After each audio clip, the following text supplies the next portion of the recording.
Certo, muito bem. Conforme o prometido, aqui estamos nós novamente, depois de alguns vídeos que lançamos falando sobre dízimos. Hoje nós queremos mudar o assunto.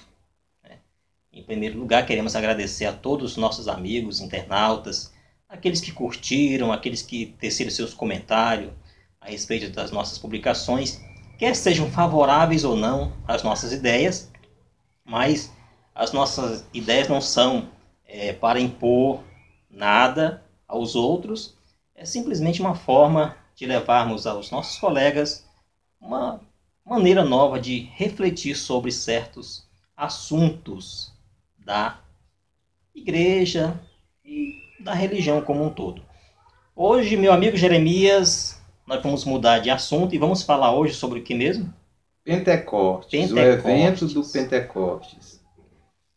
E vamos estar abordando a questão do batismo com o Espírito Santo, o falar em línguas, tomando como base aquele acontecido muito conhecido ali em Jerusalém, que foi o batismo que ocorreu exatamente no dia de Pentecostes mesmo. Pentecostes, né? Pentecostes. Pentecostes. Não é Pentecostes, como às vezes A gente coloca um Nzinho onde não tem. Pentecostes.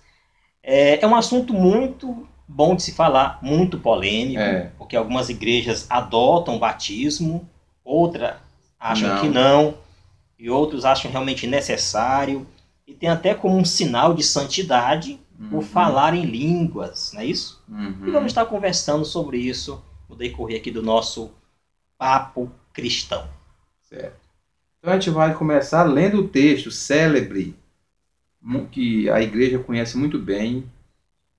É Atos capítulo 2, versículos de 1 ao 13. Diz assim: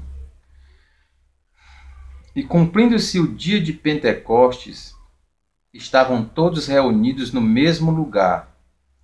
E de repente veio do céu um som como de um vento veemente e impetuoso, e encheu toda a casa em que estavam assentados. E foram vistas por eles línguas repartidas como que de fogo, as quais pousaram sobre cada um deles. E todos foram cheios do Espírito Santo e começaram a falar noutras línguas, conforme o Espírito Santo lhes concedia que falassem. E em Jerusalém estavam habitantes judeus varões, religiosos de todas as nações que estão debaixo do céu. E correndo aquela voz, ajuntou-se uma multidão, e estava confusa porque cada um os ouvia falar na sua própria língua.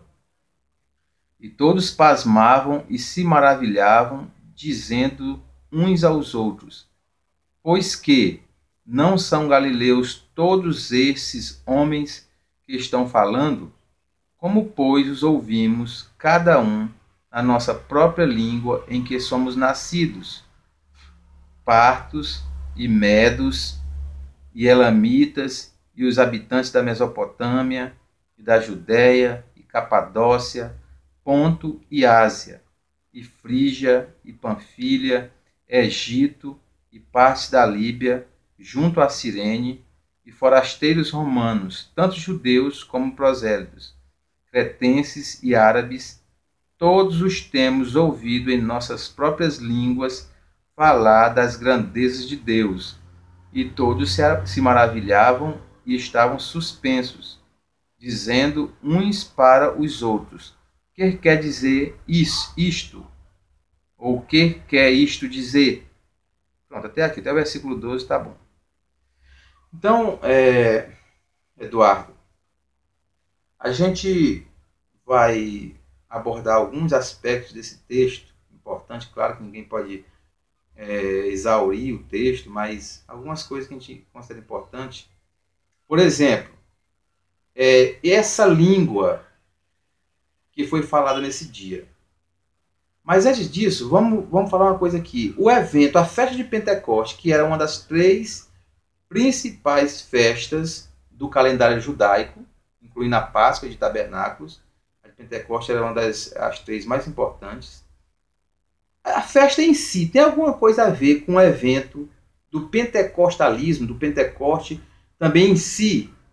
Ou seja, a festa do Pentecostes, o que ela tem a ver com a descida do Espírito Santo?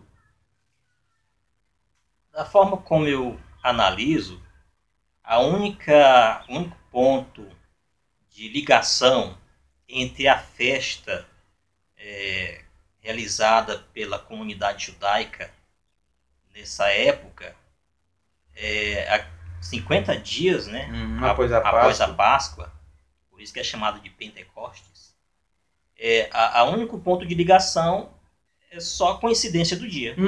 Pois é, isso aí mesmo. Seu pensamento converge com o meu, porque o que eu ia dizer era o seguinte, sucintamente, uma coisa não tem nada a ver com a outra, né? O Pentecostes em si era uma festa judaica, cerimonial, e a descida do Espírito Santo foi um evento que apenas coincidiu com esse dia, mas não tem ligação nenhuma, em nenhum aspecto, a não ser nesse, da coincidência. Exatamente. E a gente sabendo que Deus ele faz tudo de forma correta, nada melhor do que a divulgação do cristianismo ser realizada no momento de festividade, onde se reuniu muitas pessoas. Né? Porque o texto ele é claro ao mencionar linha por linha o número de pessoas que estavam ali, as etnias, informando que eram pessoas de língua estrangeira. A gente já pode ter uma ideia geral que o objetivo desse fenômeno ocorrer exatamente nesse dia, nessa festa, era de uma forma que ficasse claro que a mensagem do Evangelho ela era e é universal. Né?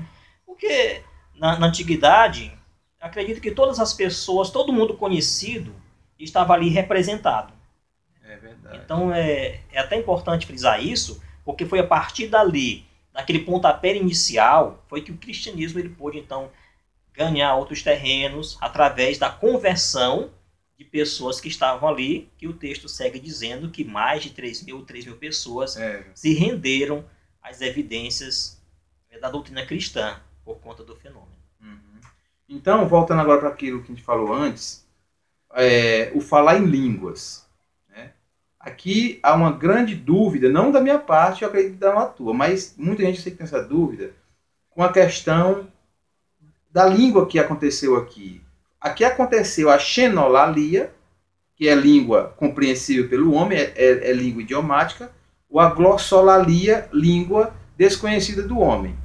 Então, no nosso entendimento aqui, nós vamos falar agora, é que aqui o texto, a gente tem que se ater ao texto, só fala da xenolalia. A evidência é do começo ao fim. Eles repetem não só uma vez. Os ouvimos falar das maravilhas de Deus na própria língua em que nascemos. Né? Então, tem uma lógica isso aí. Deus não poderia usar glossolalia, a língua que o homem não entende, para falar o evangelho, para anunciar o evangelho, porque tinha uma lógica, Deus é lógico, ele não ia fazer isso porque as pessoas não iam entender. Mas a xenolalia, os idiomas foram dados, foi uma capacidade dada por quê? Porque os homens, como ele cita no texto, eram todos galileus, homens de pouca cultura, não eram poliglotas. Então a língua era desconhecida sim deles. Eles não sabiam o que estavam falando, mas era conhecida dos ouvintes. E o ponto importante é que os ouvintes, eles não ficaram admirados pelo fato de ser uma língua estranha. Eles não disseram, nossa, vejam esses galileus, eles estão falando uma língua diferente. O que é isso que eles estão dizendo aí? Que idioma é esse? Não. A admiração foi pelo fato deles os ouvirem falar na língua nativa. Ora, como tinha pessoas de várias línguas naquela ocasião, é de fato estranho uma pessoa falando para 2 estrangeiros e eles entenderem na sua própria língua. Então o fenômeno está exatamente aí. É um fenômeno auditivo. É verdade. Então, vamos estender agora até 15 minutos mesmo, e depois tocar com 15 minutos. Então, a gente vê que está claro, não adianta procurar outra evidência, porque o termo dá. Aqui aconteceu a xenolalia. Eles entenderam, foram para suas províncias, porque o Império Romano era assim dividido, e lá, muito provavelmente, com toda certeza, vou dizer agora, eles disseminaram a mensagem do Evangelho. Então, a igreja odierna, ela usa esse texto para falar do batismo com o Espírito Santo, né, que é algo que Deus tinha prometido. Jesus tinha falado tal.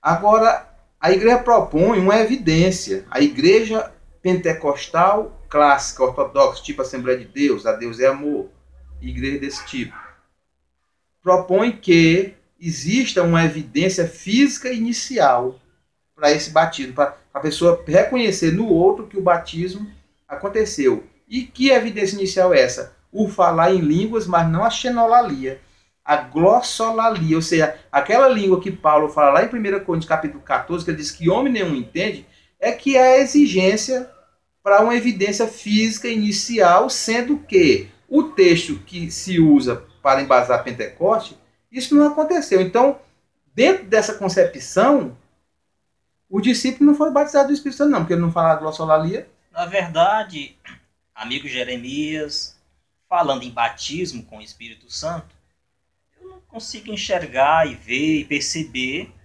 batismo nessa passagem, porque nem sequer fala em batismo. Fala de descida do Espírito, e que essa descida foi percebida como que línguas de fogo sobre cada um deles. O termo batismo do Espírito Santo, não sei nem se é de fato bíblico. Né? Ainda não li batismo. Pelo menos aqui nessa passagem está falando, né? Isso, eu conheço batismo nas águas. Isso. Fala-se de na nuvem, batismo pelo fogo, batismo no mar. Nuvem, batismo no mar. Mas batismo com o Espírito Santo é um termo criado, né? Eu acredito que recentemente, depois do movimento pentecostal, para fazer referência a este evento que ocorreu na festividade judaica, com a descida do Espírito, que era a autoridade dada por Deus, por Cristo, para os seus discípulos, encorajados com aquela força e aquela evidência, ir adiante, enfrentar o mundo, levando a mensagem de fé, de esperança, de amor, de perdão, enfim, levar Jesus para as pessoas. Jesus, na verdade, quando ele diz assim, ficar em Jerusalém, quando eles perguntaram, Senhor, quando é que tu restaurarás o reino a Israel? Ele diz, não vos compete saber os tempos e as estações que Deus reservou para o seu próprio poder, mas ficar em Jerusalém até que do alto sejais revestido de poder. Jesus usa o termo, né? Poder. João Batista diz lá que ele batizava com água. Mas depois dele viria um que batizaria com o Espírito Santo. Isso. Né? João Batista diz isso. Agora o próprio Jesus diz que seria um revestimento de poder. Aqui não se trata realmente o termo de batismo, mas a gente vai concordar com as palavras do próprio Cristo que foi um revestimento de poder. Mas na frente nós vamos saber mais ou menos esse poder para quê, né? Mas voltando ao que eu tinha lhe perguntado, dentro dessa perspectiva da xenolalia, a igreja exige hoje a glossolalia como evidência. Tu sabe disso, que tu já foi falar. Mas o texto não diz que há essa exigência para você reconhecer em alguém o batismo, e nem aconteceu glossolalia aqui, aconteceu xenolalia. Então, dentro de uma exigência da igreja odierna, nem os discípulos não foram batizados com o Espírito Santo, porque ele não cumpre a exigência que ela exige, a glossolalia, a língua que o homem não entende, porque aqui todo mundo entendeu. É bom quando se fala em igreja, da igreja denominação, né? Vamos separar os termos. Que exige essa evidência através da glossolalia. Nós estamos falando no contexto geral, porque há uma ala, sim, da igreja, né? Do cristianismo, que não exige. Não exige, verdade. Está esquecendo aqui. Tem que fazer essa ressalva. Mas eu falei no começo que era o pentecostalismo clássico, né? Então tá claro. Então tá resolvido. Tá. Certo. Então, você entende que aqui essa exigência que a igreja pentecostal clássica, ortodoxa, se tem a Assembleia de Deus, Deus é amor e outras, você entende que essa exigência ela é uma exigência bíblica do Evangelho, do texto de Atos dos Apóstolos? Não só creio que seja assim, né, exigido, como também pela minha própria experiência de pastor e no meio pentecostal. Acredito, eu tive essa experiência, né? É uma coisa que eu também acreditava que fosse, que devia ser assim. Vamos fazer a pausa agora, né? Agora. Pois bem, vamos voltar agora com a nossa segunda parte, falando sobre o batismo com o Espírito Santo. Ei, coisa mais rara.